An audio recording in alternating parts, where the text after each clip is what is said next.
Okay, well, let's jump back in. We've had our 15-minute nutrition break or whatever. Our next speaker is, I suspect, well known to everyone who practices litigation in Toronto. Justice Pitt is a graduate of University of Toronto and has been on the, what was then called the General Division since 1994. I've had the privilege, and His Honor has had the pain of appearing before His Honor on a number of trials. Today, His Honor is going to be speaking to us about pleadings and the view from the bench. So I'd ask you all to welcome Justice Pitt.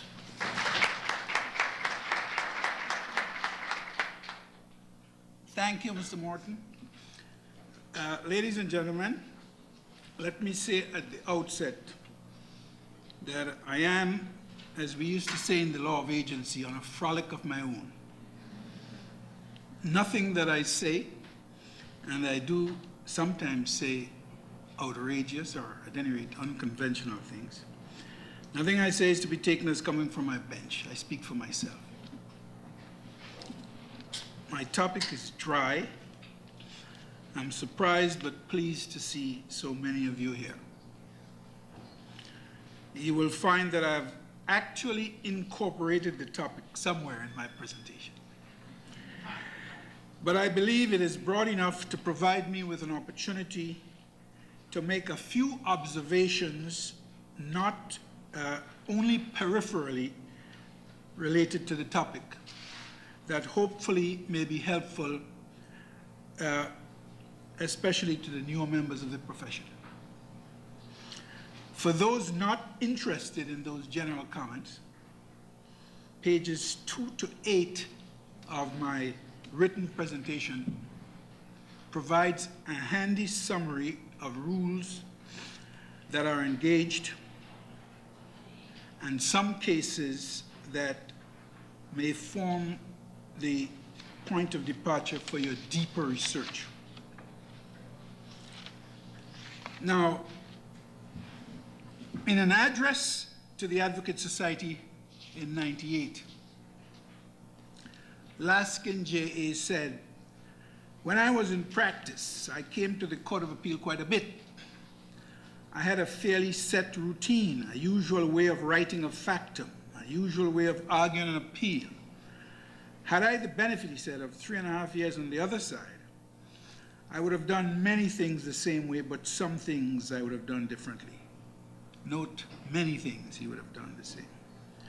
I want to discuss the differences in the modest hope that I may be of some assistance to you. Now, I say, had I the benefit of 6.5 years as a trial judge, I would have done most things in my practice differently, and I'm very sincere about that, and only a few things the same way.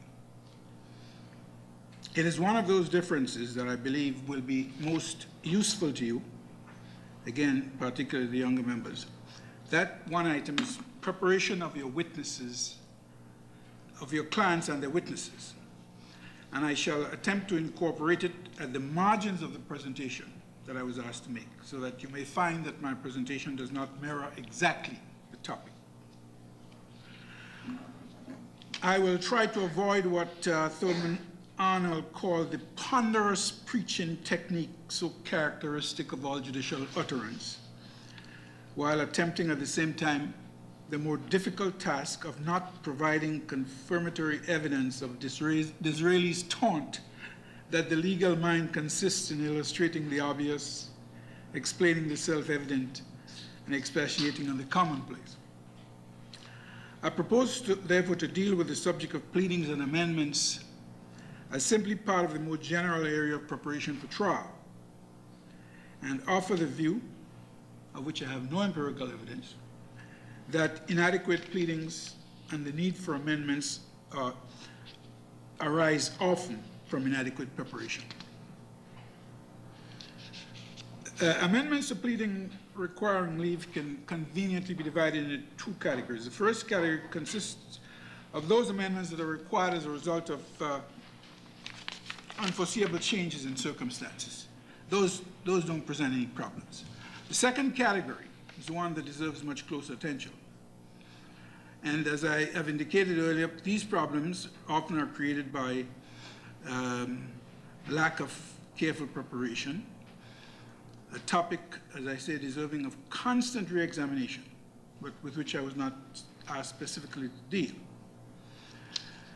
And my suspicion is that inadequate preparation often generates a need for the kind of amendments to pleadings that elicit strong opposition from opposing counsel and also creates real difficulties for judges.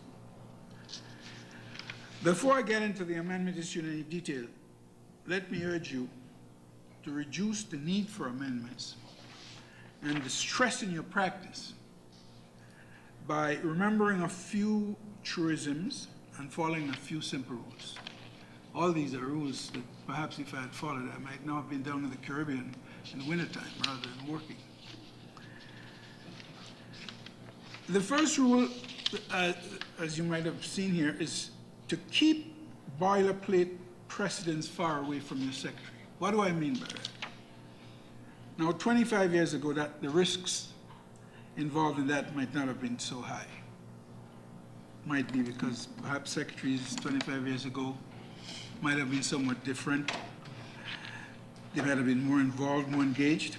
But here is what I mean. Let's say that you're really trying to get $20,000 in damages in a personal injury case. And of course, you're looking for some additional fees since you've already been properly retained, something we'll talk a little more about later. The boilerplate pleading suggests that your client is physically and emotionally finished. He's a vegetable. You've put his entire medical condition in issue. Now, where that leads to is a demand and a motion for health and medical records going back beyond your client's wildest dreams. Cook and Nip, which is not in my paper, if you're interested, you can take a note of it. It's a Court of Appeal decision in 1985, 52 OR 2nd 289, and a host of later cases provide a solid basis for the defendant's position as the court looks at the claim together with other evidence to see whether the documents requested are relevant. So the next thing you know, instead of a settlement, your client is faced with the task of chasing old medical records and, worst of all, being asked to pay costs of motion. I call that self-inflicted stress. And don't believe that it doesn't happen. I've been on many motions where precisely that is happened. Now, I say, secondly, read Rule 25 before you draft each pleading. It's amazing how many times you see pleadings that clearly don't subscribe to the principles enunciated in Rule 25.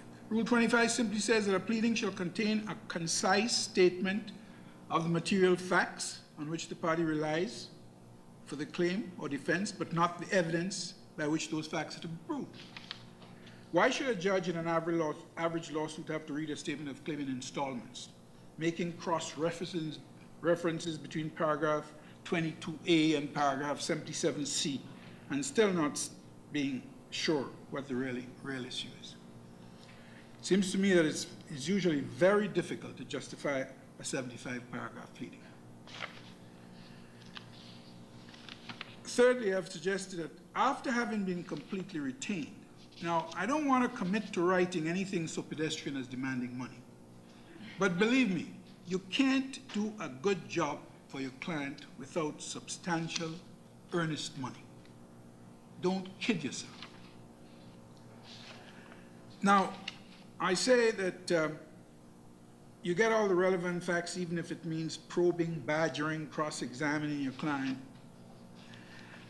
Criminal lawyers find that probing, cross-examination, being really tough with their clients, often changes their strategy from a vigorous defense to a passionate plea for mercy. A similar approach in civil proceedings often results in the clients moderating their expectations. Let me give you two recent examples coming out of summary trials. Those are Rule 76.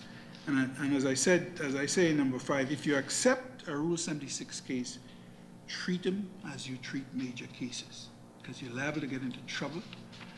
Your deduction on your insurance, if you have to pay 3 or 4 of them every year, you won't be able to go for a nice long vacation in winter.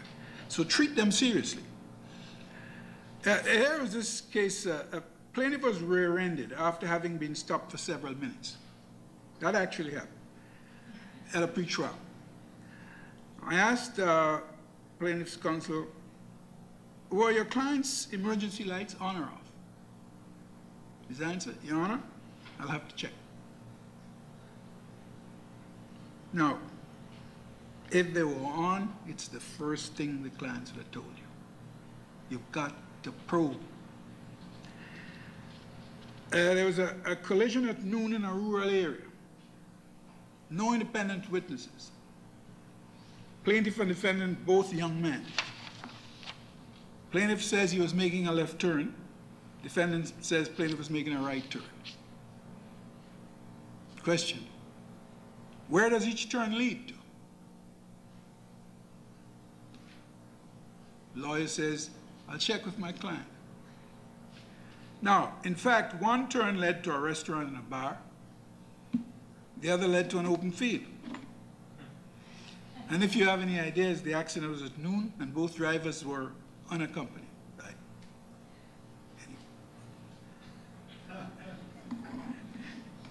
Serious allegations of unconcealed fraud is made against a defendant who has shown no such disposition.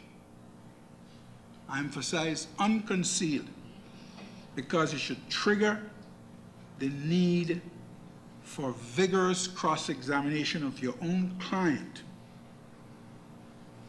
and insist that further investigation be made. This is not a hypothetical case, this is a real case. And this one it wasn't under the simplified rules either. When lawyers tell me that the whole issue turns on credibility, I say, remember Farina and Chorning. Now this is a case that every lawyer ought to have in his briefcase. It's a case coming from the British Columbia Court of Appeal, 1952, 2 DLR 354. And this is what the court said. The real test of the truth of the story of a witness must be its harmony with the preponderance of the probabilities which a practical and informed person would readily recognize as reasonable in that place and in those circumstances. Forget about demeanor and body language, especially, may I say, in multicultural Toronto. Frankly, I couldn't tell if my own son was lying to me if I used the so-called demeanor and body language test. But if he was the only visitor in the last 24 hours, I'd know without doubt who drank my rum. So,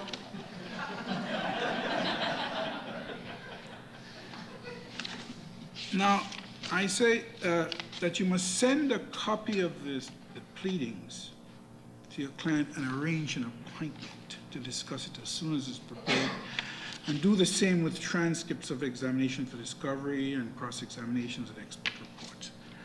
Now, the reason for this is the client often says to you, oh, Mr. Smith, you're the lawyer. There's only one response you got to that. Yeah, sure, I'm the lawyer, but it's your case. It's the client who's pleading, not you. How many times in an examination for discovery, or even occasionally a trial, opposing counsel will refer the witness to a statement of claim or defense, and the witness looks quizzically at his lawyer, as if to say, what's he talking about? Well, you got to make sure that it's his claim. He knows exactly what's in it, and he's there to defend it.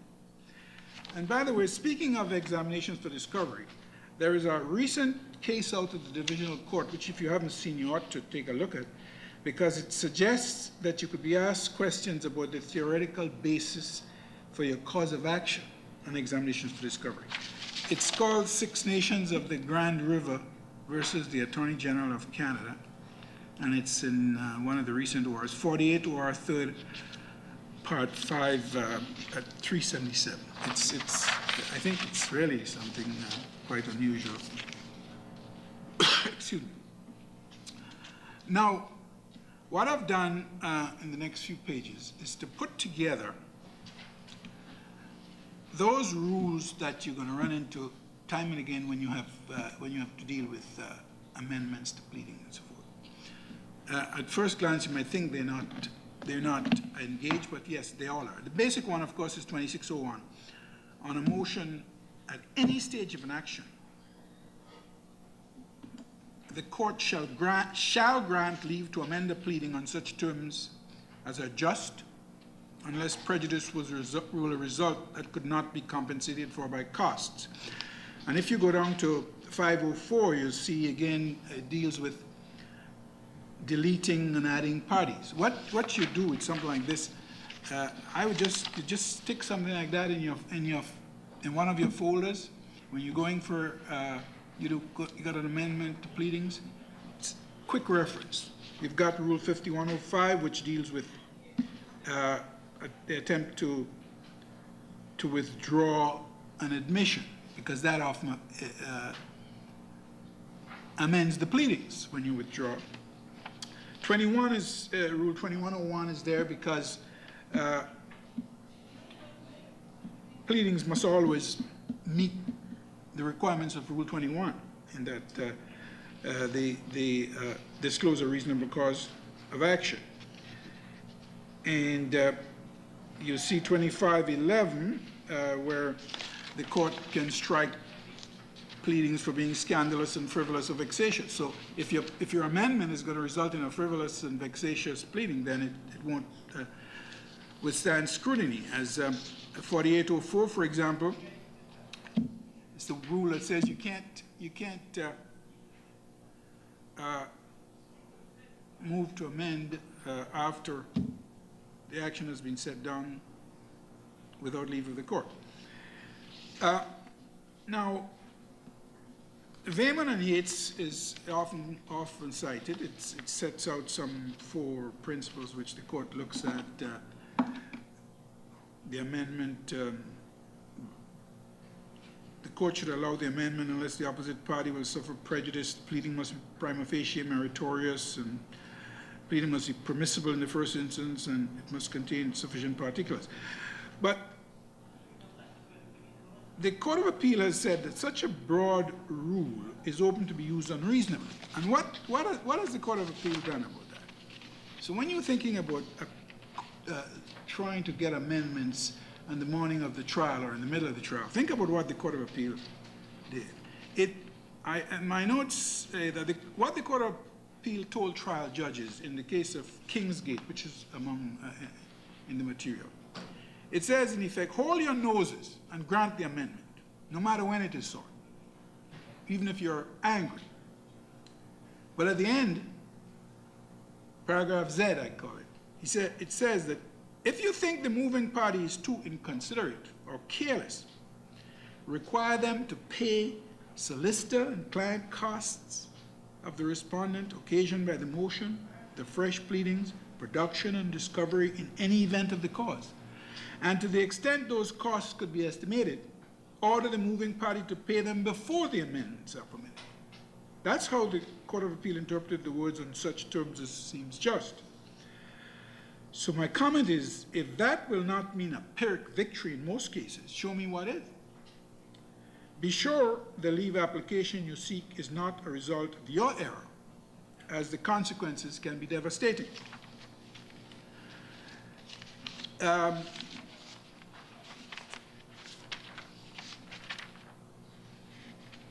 Going through pages 5, I know that we don't have a great deal of time, so I'm only going to highlight a few of the points that I've already got in my paper. Prejudice. Prejudice was inferred where the survival of the corporate defendant was dependent on the timing of the hearing of the action, or where a lengthy adjournment would be burdensome to the defendant and the administration of justice. And there are a number of cases where amendments have been refused that fall into the category of annoying behavior, unexplained delay in bringing motions, and considerable previous delays and attempts to change pleadings. But of course, you've got to read all these cases very carefully, because the Court of Appeal, as I said, has made it quite clear what it wants. And I say that the amendment of pleadings to add, delete, or substitute parties is governed by 504, which is also permissive rather than mandatory. You note the distinction between 2601, for example, and 504. And a request to add parties that is embarrassing in the legal sense, as in Rule 25, may be refused. And Rule 4804, that's the rule that says you can't make these changes after the action that is set down, has to be balanced with Rule 2601, which gives the right to make amendments if the amendments can be, if the respondent can be compensated in costs or an adjournment. Now,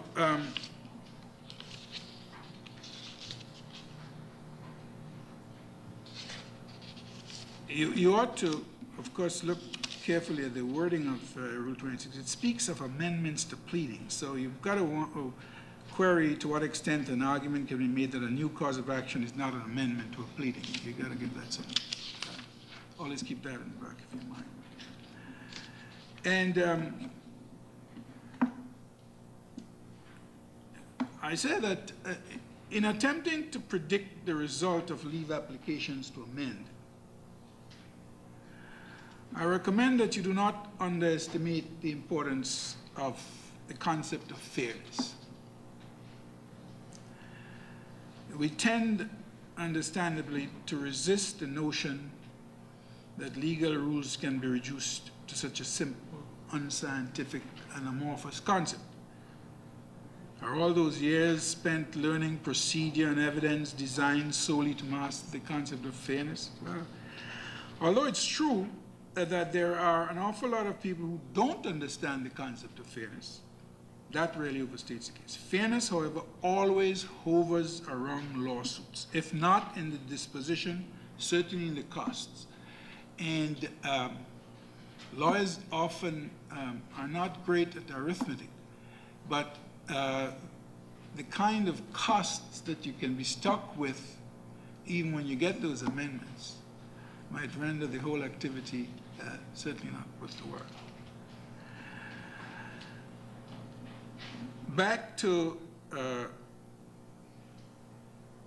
truisms and simple rules.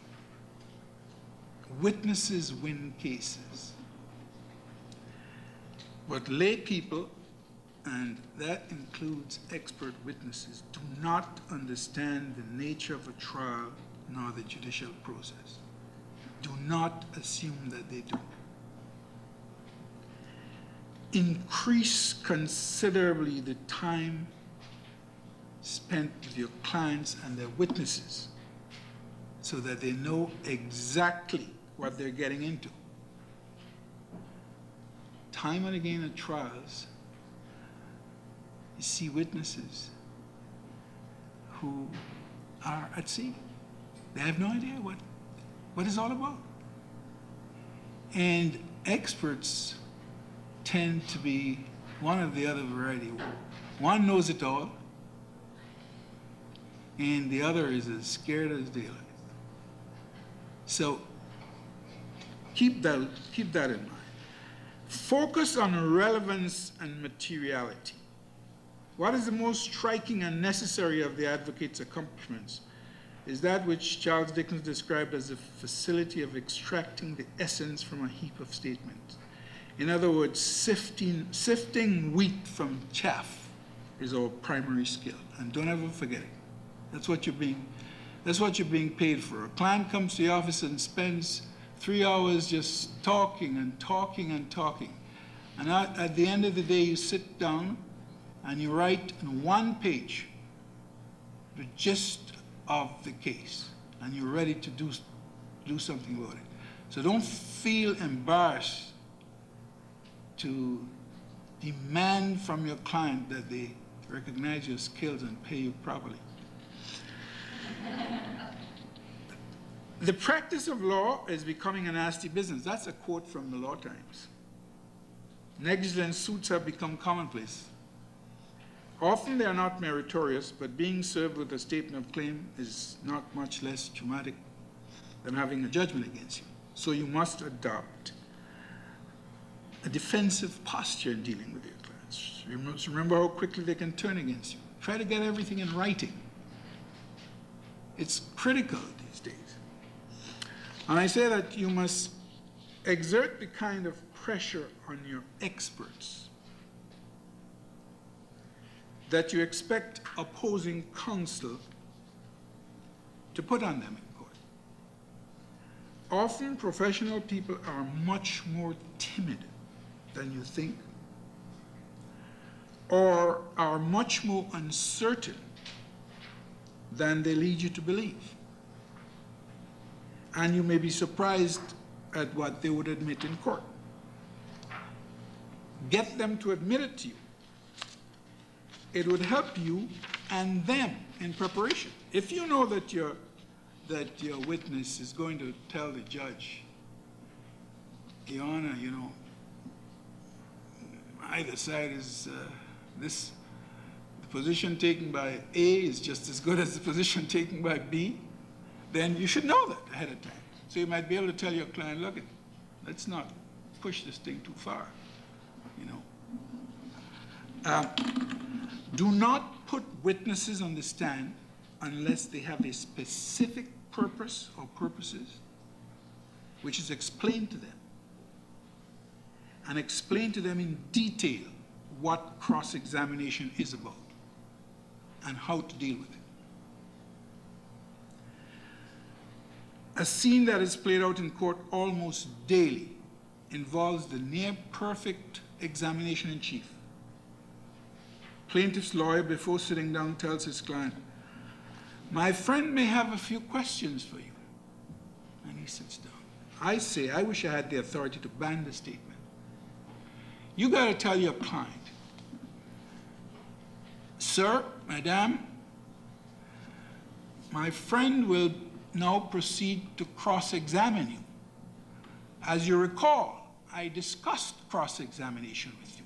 Because you know for sure nowadays, lawyers are always asking, "Did you talk to your lawyer before you came here?" And this frightened client says, "Oh no, I didn't talk to him." Well, you tell your client, "This gentleman is going to be cross-examining you. I want you to listen to him carefully. I don't want you to argue with him, and respond to the questions that he asks you and be polite." Your client's got to know that this gentleman is not here to ask him a few questions. I say that one of the most common traps into which young lawyers fall, especially when they believe their client's version of the facts, is not explaining to their clients about the nature of cross-examination. The most important thing to remember about cross-examination is that there are not many interrogational limitations imposed on the cross-examiner.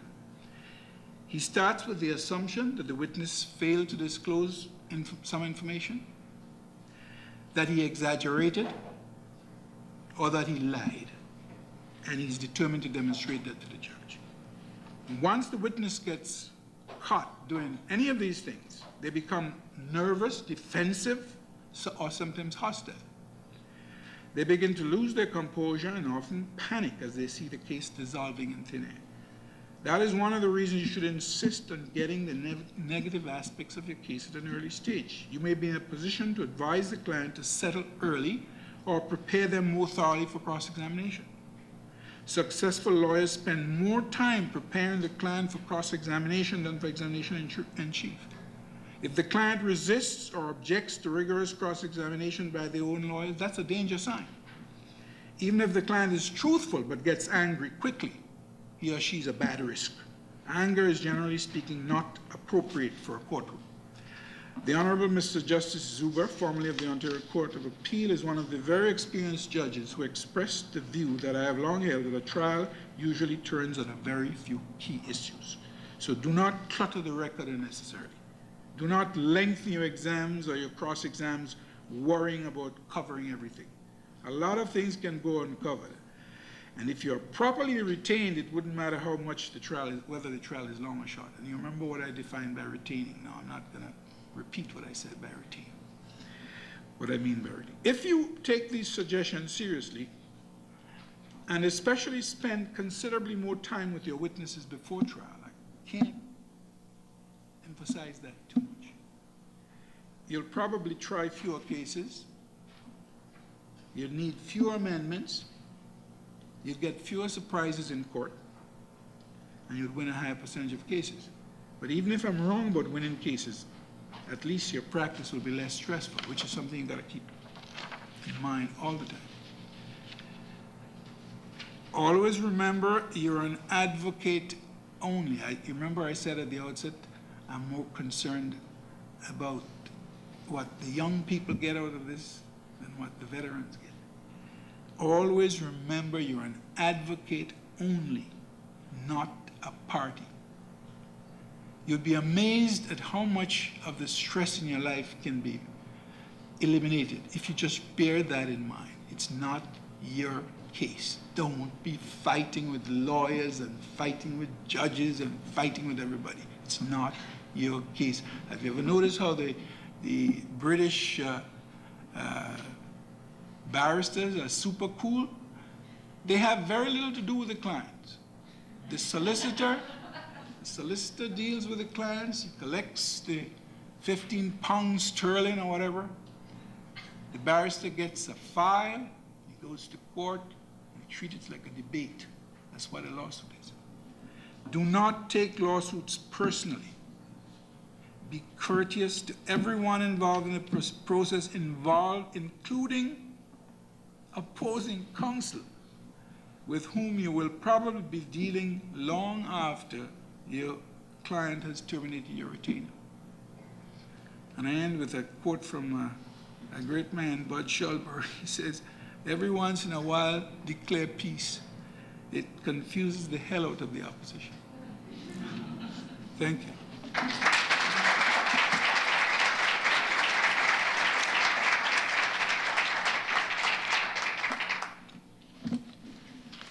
Thank you very much, Your Honor. That was, as always, most illuminating and really quite splendid. Thank you again. Thank you. We're now going to change formats a touch and move to a panel discussion dealing with pretrial conferences in a general fashion. So if we could take just a second and perhaps have our panelists come forward. I think we can do it this way, if Your Honor wants.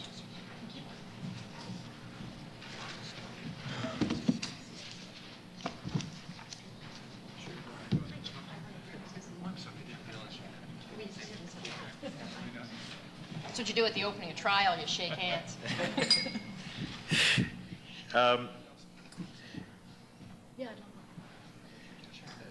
Just by way of introduction, our panel today, as I think you can see from the materials, consists of Justice Lang,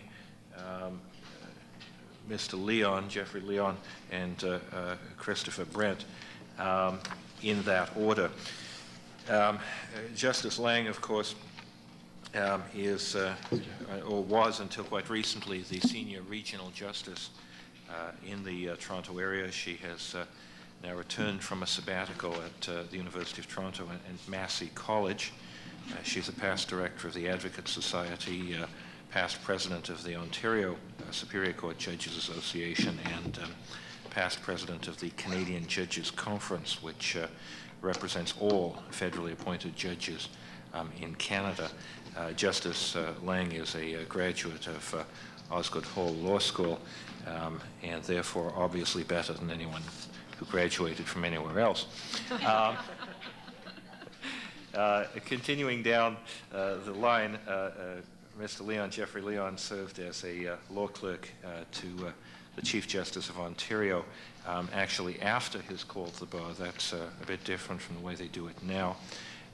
He has taught at Osgoode Hall Law School, at the Ontario Centre for Advocacy Training at the University of Toronto, the University of Western Ontario, and he is the author of Ontario Civil Court Forms and an editor of the Rules Review. And he is a partner at Fasken Martineau and a very prominent civil litigator. Last but most certainly not least, Christopher Bredt is a litigation partner and well-known litigator also with Borden Ladner Gervais LLP. He has various degrees, including a master's degree from Yale and DSU from the University of Paris. He clerked for the Supreme Court of Canada, and for a while he was the Assistant Deputy Minister, Constitutional Policy and Special Counsel for the Government of Ontario. He's written widely and has lectured at both law schools here in Toronto. So, having said that, perhaps I could begin by throwing out at least some questions. And perhaps first I could direct them to counsel. Mr. Leon, I'll ask you first. What role do you as counsel see for pretrials? What do you try to get out of them? Well, in my view, the answer to that question really has a lot of different aspects to it. And I think first and foremost, that's the question you have to ask yourself at the outset before you get to the pretrial. That is, what is it that you do want to get out of a pretrial? Because it won't always be the same thing in every case. And I guess in my experience, and maybe it's just because pretrials have been around for a long time, counsel tend to take a fairly rote approach to pretrials. That is, you fill in the form so that you comply with providing the court your pretrial memo, send it in and show up, and you hope you get a judge that will help you deal with the case, but you don't really take a proactive step to try and make the pretrial into what you want it to be. And I think the pretrial, like any other stage in the civil process, can justify a lot of creative thinking. I mean, lawyers will spend hours preparing a mediation brief, but when it comes time to the pretrial, try and just get it done as quickly as possible. And you know, I think historically there had been a concern that, you know, judges weren't particularly, at least some judges weren't particularly interested or helpful in the context of pretrials. But thanks to Justice Lang's efforts as regional senior judge, I think we now have a group of judges doing pretrials that are interested and will spend the time to try and help you achieve whatever it is that you want to achieve out of a pretrial, whether it's using it as a mini trial, an evaluative mediation, to narrow the issues at trial, to settle, or simply to let your client have his or her day in court so that they can say, well, now I've seen a judge and I can go home and settle my case. And I guess the role I see for pretrials, if I can get around to answering your question, is that what I think counsel have to do is think about it beforehand and, define what your expectation is, what you want to achieve out of the pretrial. Try and get an agreement from the other side so that you're both going in with the same expectation as to what's going to happen at the pretrial. And then tell the court in advance what you think you want to have happen. I mean, you don't have to follow the form exactly. You can attach a letter to it, or you can put right in there. We would appreciate it if the judge dealing with the pretrial would conduct, whether it's an evaluative mediation, although that wouldn't mean meeting necessarily separately with parties or that sort of thing. But I think you have to be more aggressive as counsel in trying to determine what it is your pretrial is going to be. Would you, perhaps I could follow up a touch on that with you, Mr. Bredt. Would you agree that it's a good idea to leap forward and say this is what we want out of a pretrial? Do you think that's a way of approaching it? Well, first of all, I want to just make the point. You can see why Jeff is such a good advocate and why it's so difficult to follow him generally. Because I think that I agree with Jeff, is that what you get in a pretrial is something that you don't often get during the litigation process, which is an opportunity to meet with the judge to talk about the merits of your case. And, up to that time, you may have had a few motions here and there. Rarely do they come on in front of judges now. And so it really is an opportunity to use the judicial system. And I think, as Jeff said, it behooves you to use it wisely. And whether that is to use it to try and see if the case can be settled through the kind of a evaluative mediation process that Jeff talked about, or alternatively to, if you think that the case is not going to settle, to try and narrow your issues and frame the issues and make the trial process a lot more efficient. And obviously, to the extent that you speak to the other counsel involved in the case and get some sense of whether they think the case has some potential to be settled, in which case I think it makes sense to put together a more detailed pretrial brief that goes into the issues and to use the judge that you have, to use the wisdom of the court to see if you can resolve matters, or if the impression is, or the consensus of the counsel, you may have tried mediation before and tried to settle the case, and you think that probably you're heading off to trial and you're looking at really trying to make the trial process go more smoothly, then you can identify the types of issues that need to be resolved and to have an agenda to deal with those issues with the pretrial judge. Perhaps I could turn then to Your Honor, Justice Lang, and combine really two questions. One, the more general question of what do judges see as the purpose of a pretrial, and perhaps sort of an addendum to that. Do you think, or is it a judicial view, that judges can mediate or attempt in some fashion to assist in settlement at pretrials? Is that a proper role for a judicial officer? Thank you. I'll come back to the question of judicial mediation, which I think is an oxymoron. But to start with the issue of pretrials and to echo what my colleagues have said here, certainly it depends on the case. That's the first thing. And it depends on the other lawyer. And I think if there's one thing that we judiciary would say to you practitioners is, please talk to your colleague before you come to the pretrial so that you're both singing from the same page in the hymn book and you both know what you want out of it, even if those might be different things. At least you come in prepared for what you have to meet. When I was looking at what was happening on the agenda yesterday I glanced at the program, which looks very good. You've had some pretty excellent speakers, but I was a little bit surprised, although absolutely delighted to see my friend David Watt speaking to you, and delighted he was leaving the criminal perspective and doing a little civil. Hope you taught him a little bit about how to conduct criminal pretrials.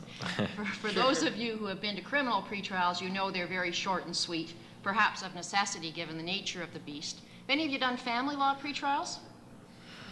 So then you'll be interested to know that we might have a different approach to civil pretrials in the near future, because if you've had a family law pretrial with Justice Gertrude Spiegel, you'll be pleased to know that she's coming over to the civil side. So you can cancel your dinner plans, and she'll get your cases resolved for you. But that brings me down to an expression that my colleague Justice Watt would use, which a pretrial is probably DOJ, depends on the judge. You want to know to some extent who the judge is that you're dealing with, and you'll all have had different experiences, or will have different experiences, depending on the judge. Jeff Leon's been on our Civil Bench and Bar Committee for a long time. We worked hard together at making pretrials a more meaningful process. The Advocate Society, amongst others, has been very helpful in that regard. For your information, judges every year fill in a form. What would you prefer to do next year? You want to do family, civil, commercial? What is it that you'd like to do? And amongst that is, have you got an interest in doing civil pretrials? So generally, the judge that you will get on a civil pretrial is someone who is interested in doing them. They're generally speaking also someone who has read the materials, if they got the materials in a reasonable fashion. It's hard, you know, if your trial settles midway and the trial coordinator says to you, would you do a pretrial in 15 minutes? You pick it up and you haven't read the material as thoroughly as you should have. And a lawyer going into that kind of pretrial should then be able to pick it up and brief the judge in some detail. But a pretrial depends upon what rule you're under. And again, as with everything else, look at your rules. If you're doing a non-case management pretrial under Rule 50, a regular pretrial, that's significantly different than a Rule 77 case management pretrial, which is different again from a Rule 76 simplified rules pretrial. But they all have many elements in common. And I think what we in Toronto think, both judges and lawyers, at least those in the civil bench and bar, is that a pretrial is a settlement conference plus a trial management conference. And we changed the timing of pretrials so that they're supposed to be about an hour in length, although you have your option of whatever length you want, from none at all, although very few people take that option, to 2 days or whatever you actually need. But an hour is for the regular case. It's supposed to be 45 minutes, let's try to settle this case, and 15 minutes, okay, we didn't get it settled, let's get it ready for trial. And if you and your colleague decide it should be in some other proportion, then you're entitled to do that. The judges are there to serve you, so whatever needs to be done. And there's a lot to be said about preparation that we'll come to. I'll just briefly speak on the issue of mediation. Judges do not mediate. As a general rule, we are not mediators. If you want mediators, there are many qualified mediators, both lawyers and otherwise, and former judges, retired judges. But it's our perspective, it's mostly terminology. I think if you don't use what we call the M word amongst the judiciary, you're all right. We're happy to be there to try to resolve things. We have a real problem with caucusing. Most of us do. Most of us think there's something inherently wrong with meeting with one side without the other. And that's because judges are supposed to be objective and provide a neutral evaluation. And we worry that your clients particularly will see me going back and forth between rooms and getting confidences and doing all of that kind of thing. And then they'll see my colleague presiding over the trial. And they don't necessarily differentiate between us. And we think it's important that the justice system fulfill its initial function, which is to provide an objective decision. So I draw a distinction between early neutral evaluation and mediation. Something Harana raises here is interesting. Perhaps I'll put it to Mr. Bredt. That's the perception of the actual parties themselves of the pretrial and the process. And particularly with smaller cases or commercial cases, one gets different views on this.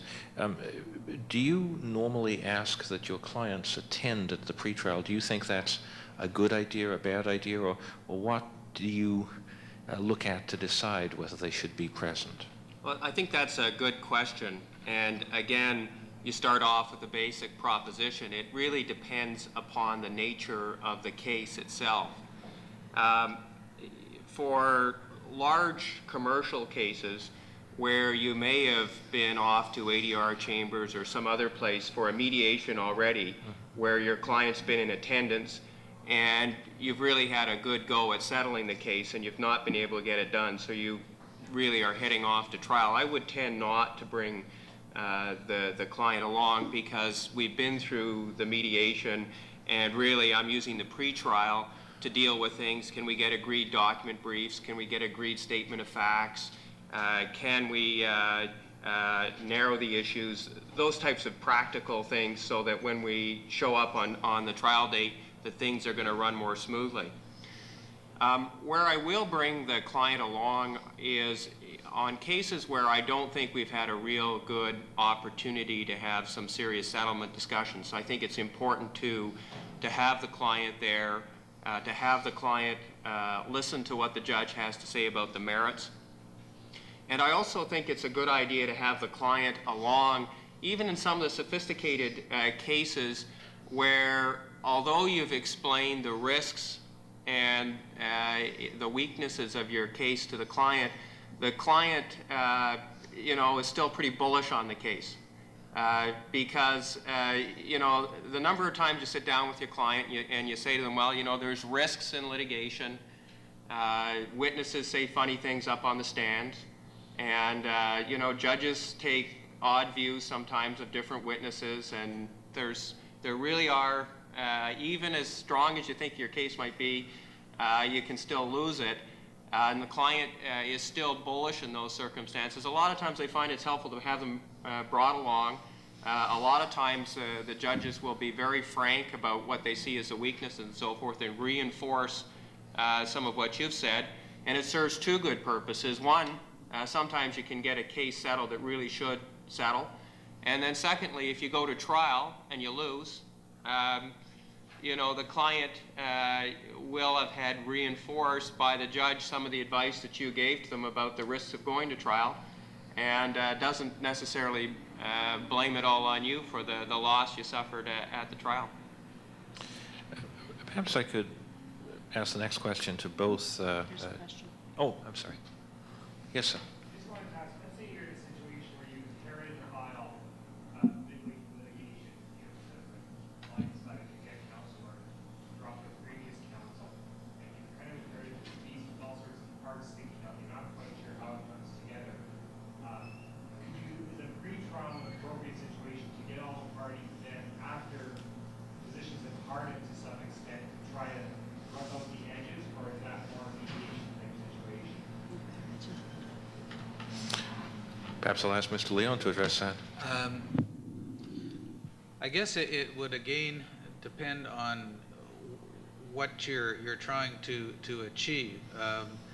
If it's a case that you think has the potential to settle, and you get the sense from the others involved that it has the potential to settle, then you know, I would be inclined to, if it's a multi-party type situation, to see whether there's any interest in a mediation.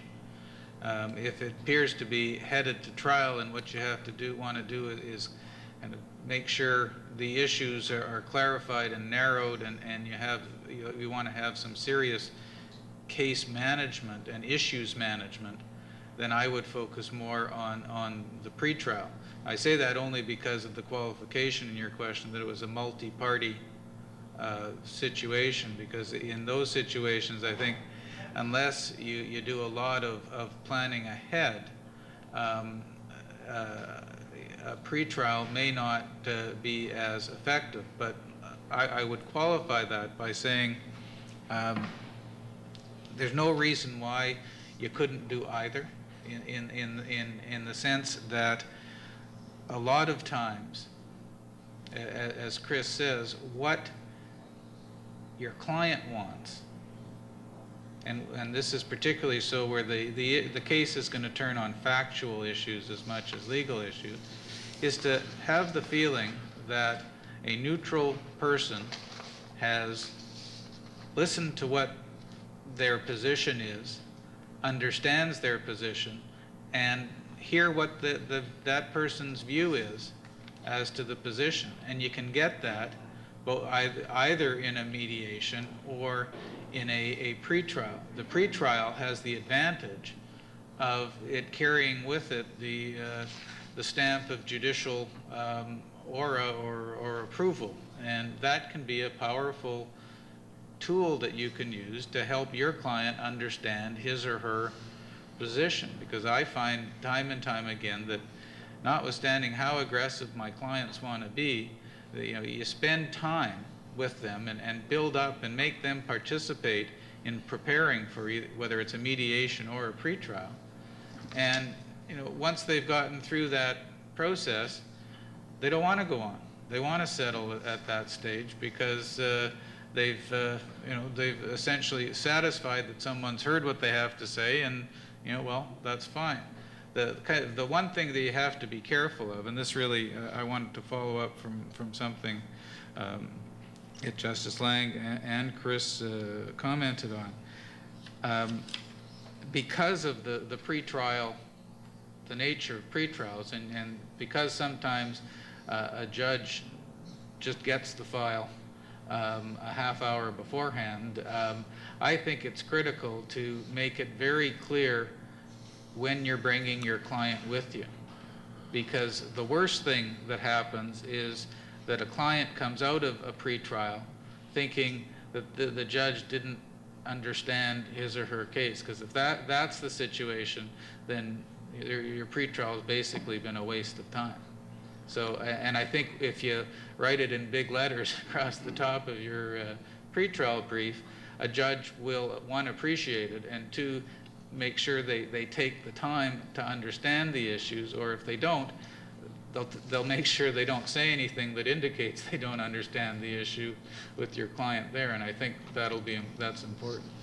If you have that sort of pretrial, are you precluded from having another pretrial after a case is developed and you're actually closer to trial? No, I think under our current system, you can probably get as much pretrial as you want.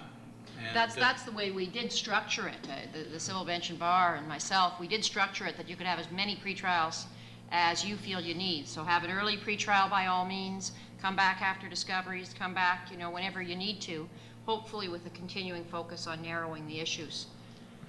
the one thing, though, that I don't think you can expect of a pretrial is, where you say there's all these issues out there and all these lawyers going in different directions. I think a judge would probably think it's incumbent on counsel to at least do the work beforehand to identify what the issues are. Now remember that some of us come from the days before pretrials, and I guess I'm maybe the only one, but I do.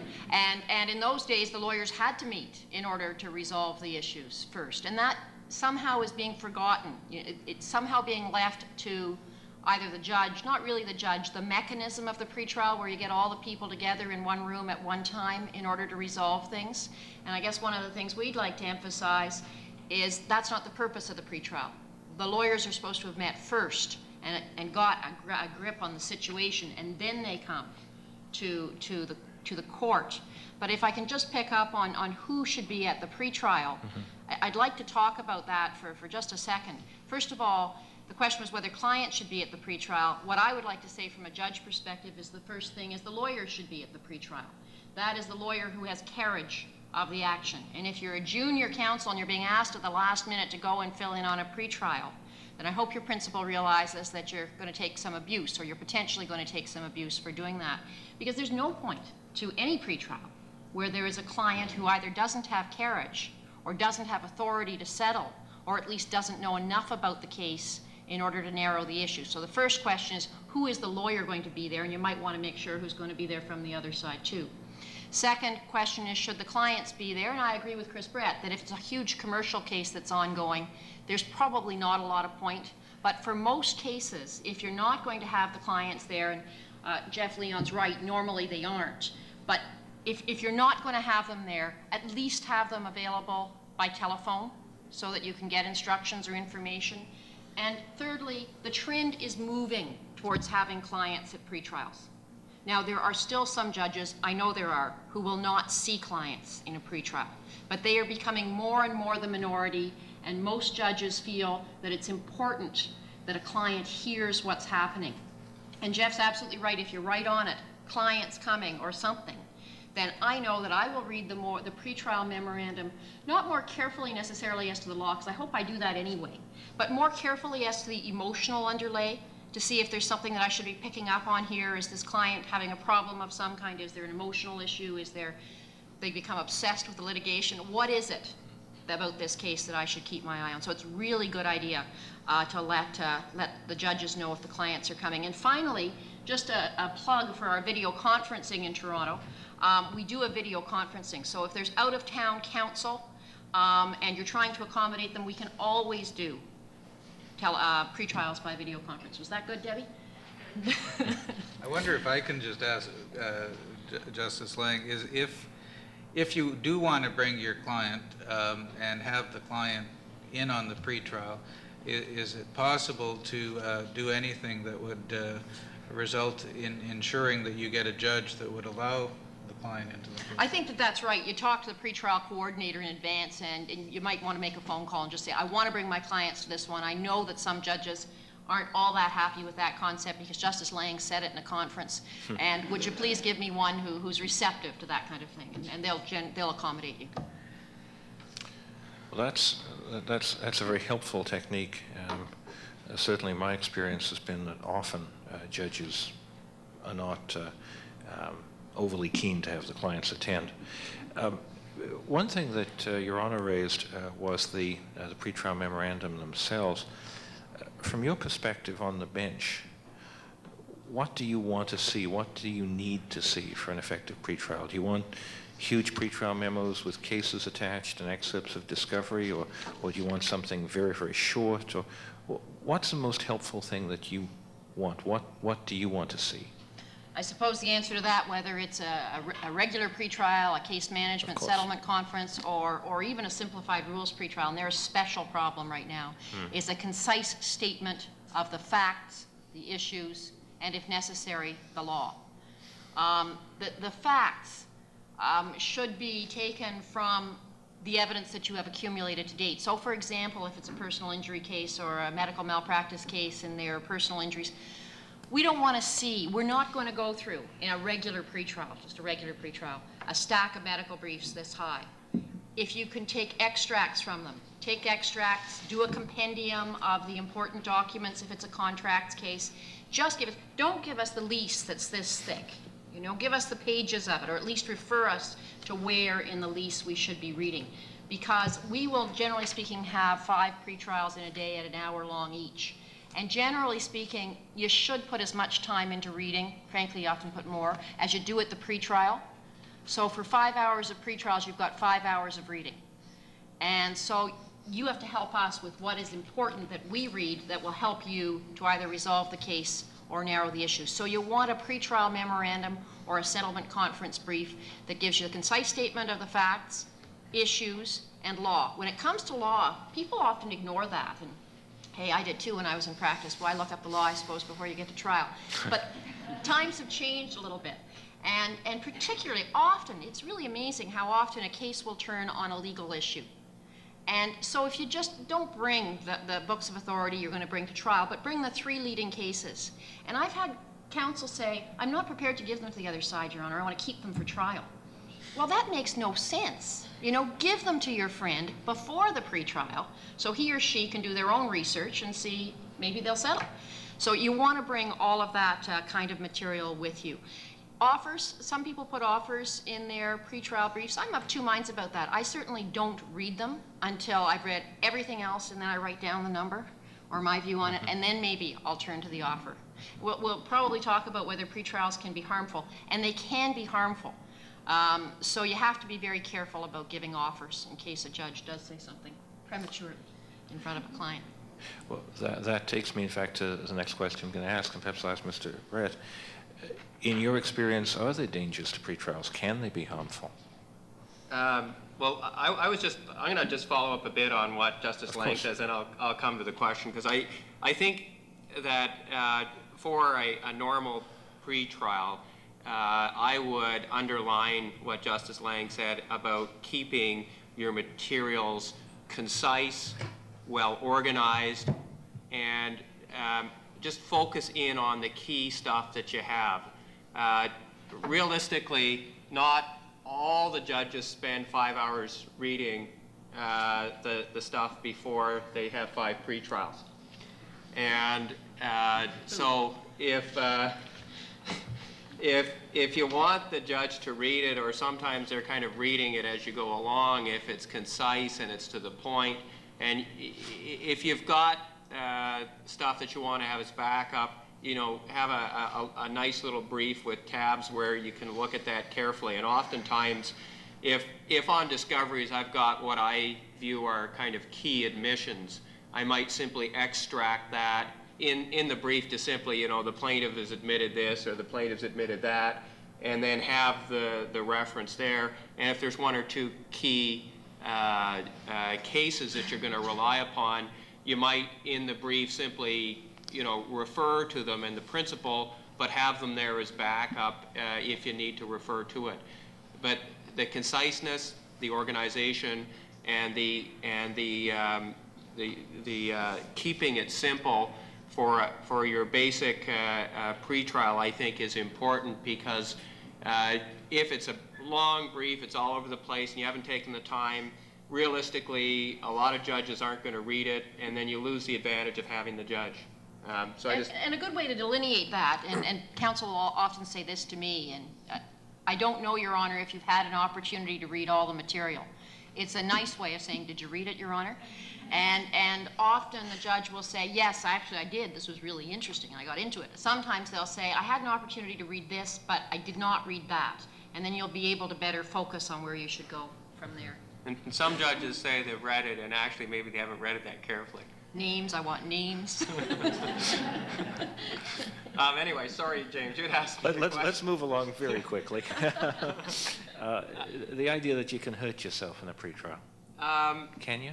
I think that you can, certainly, if things have not been properly prepared, or if counsel haven't spoken to each other beforehand. And a lot of times you can, the pretrial can actually result in the parties moving farther apart. Simply positions harden, you're talking at cross purposes and so forth. And really, I think the key to having a successful pretrial, as I go back to where Jeff Leon started off with, is, you know, speak to the other counsel involved in the matter, figure out what exactly it is you want to accomplish and what realistically you can accomplish, and then try and use the pretrial for that. If you don't speak to counsel and you don't do much preparation and you show up at the pretrial, you know, just as a thing, as a stage that has to be crossed before you get to trial, a lot of times it's just it's moving you backwards rather than forwards. Your Honor, did you want to address that point as well? Well, I was simply going to say that we can give a number, usually it's a number involved, that may be way off base. And I personally try not to do that. I've always got my number in mind. I try to make it a little bit of a range. I try not to give it until counsel have given me their numbers. And they're just going to have to trust me that I'm not making it up as I go along. And usually they know that I'm not, because I've written it in my bench book. And after they've given me their numbers, I'll open it and I'll show it to them, so that they know that I came upon it, and I'll explain the method of it that I used to come to that number. The difficulty, if we give our number first, is if we're way outside your range, or we're really close to one extreme than to the other, you've made the parties intransigent, and it's not going to settle. And that's bad enough, but to me, worse yet, is they go to trial, and then the evidence is different, or I was wrong, or the evidence is different. I prefer to think the evidence is different. And the trial judge or the jury comes up with another number. And then they think the whole justice system is a waste of time. So it's not good for the administration of justice. So on all different levels, you can have a bad pretrial. Let me put one question to Mr. Leon. Something we've heard throughout this panel is the cooperation of counsel. A problem I've run across is a situation where you have a pretrial, you get the pretrial memorandum, and what it basically is just a repeat of the pleading. And it's not that you have a counsel who's rude or uncooperative, well, perhaps uncooperative, not rude, but they're not taking it very seriously. How, if at all, would you approach that? Is there anything that you can think of you can do to make a useful pretrial where the other side sees it as merely pro forma. Well, I think that can be a difficult thing to do, but I think there are some things that you can do. And one is, if the other side isn't going to put forward its most realistic or strongest case, sometimes you might want to try to do it for them. In effect, giving your own position and contrasting it with what you believe the other side's true position is. And in that way, force them into either accepting what you have to say or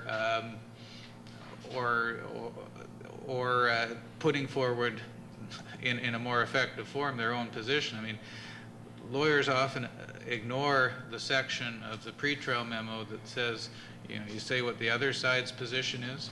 Sometimes that can be a very useful part of your pretrial brief to bring the issues into focus, and that follows along with what both the other panelists have indicated to you this afternoon, that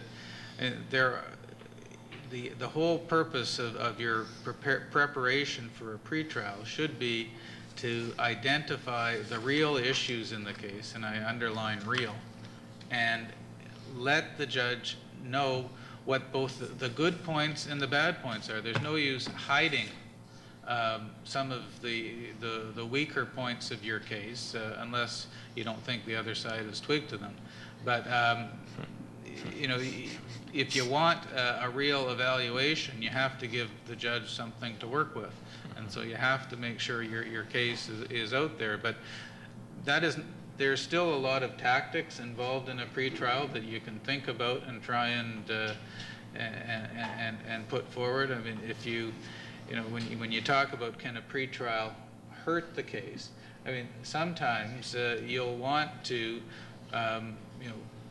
if you feel that it's really an all or nothing case, get the judge to say that. So you stop trying to dicker over splitting the difference or something like that, and get a realistic view and have the clients understand that's the position and move ahead. But I think I tend to not like to waste time. So if I'm going to go to a pretrial, I try and at least find something to come out of it with that is going to be a benefit to my client. And if it means kind of saying, well, I've got this problem with my case, but here's how I think I'm going to win anyway, then I'll do it. That's very helpful. Let me, we're almost, I'm sorry, a question, yes, sir. Just one question following what Mr. Leon said, and that is, commercial cases, would it be of assistance to have the request to admit, we have discussed that, previous and the response, and take those to the pretrial, hopefully as a result of the pretrial discussion, focus the issues on what has not been admitted, because the refusal to admit may be late, maybe some very late reasons for the admission not to be made. Do you have any experience in dealing with the issues, narrowing the issue by using the request to admit process before the Well, I guess my view of that is that if the request to admit is properly done, then that can work.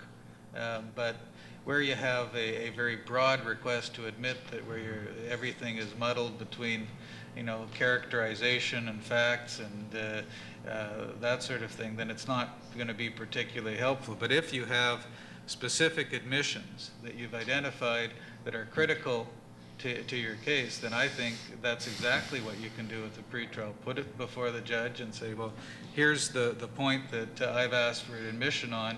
Here's the response. That makes no sense, and force the other side to deal with it. Yeah, I agree.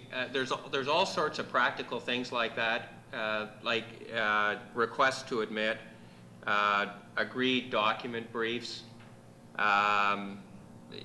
agreed statement of facts on certain points, where a lot of times, if you haven't been able to work out I mean, ideally, a lot of this stuff can be worked out by counsel beforehand, but a lot of times, if there's some sticking point or something, it's useful, and certainly to use the pretrial as a process where you can narrow some of those issues.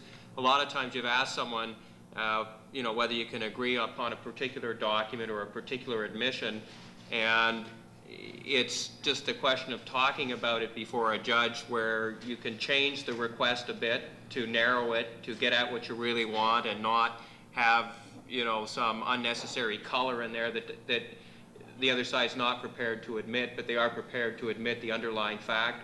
Or there's documents that they are prepared to agree upon, and there's just some question about whether they're agreeing to the truth of the documents or whether the documents are authentic. There's some of these types of basic issues that the pretrial, if you haven't been able to work it out beforehand with the assistance of a judge, you can agree on those and really kind of narrow what you're actually going to deal with at trial. Yes, sir. Just sort of going back to what we were talking about before, what do you do when the judge, for lack of a better term, is wrong? I asked this because I was in one situation where I had told my client we were going to lose, and our objective was essentially damage control, trying to get as good a deal as we can. And maybe I did a great pretrial memo or something, but the judge comes out and says, you know what, I think you've got, you know, the merits are in your paper. And it sounds great, but it's not. It's a question of what do you do in terms of, and your client's sitting there, and their client's sitting there, and how do you deal with it when you told your own client that you're probably not going to win, and you want to try and get a reasonable settlement. But the judge is saying, you know what, you probably have a good shot at doing this thing. Well,